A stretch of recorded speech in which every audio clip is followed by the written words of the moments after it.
నాకు దేవుడి మీద పెద్ద నమ్మకం లేదండి.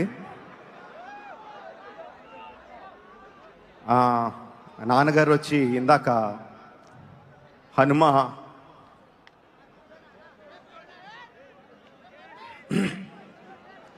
వెనకాల ఉంటాడు, గుండె తట్టి నడిపిస్తాడు అని చెప్పారు.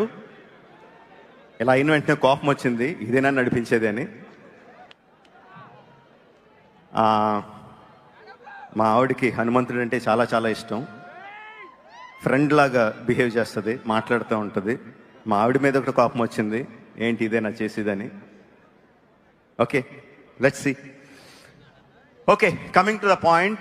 నా చిన్నప్పటి నుంచి నేను చాలాసార్లు చెప్పాను, నాకు రామాయణం అన్నా మహాభారతం అన్నా నాకు చాలా ఇష్టం అని. మహాభారతం తీయడం నా డ్రీమ్ ప్రాజెక్ట్ అని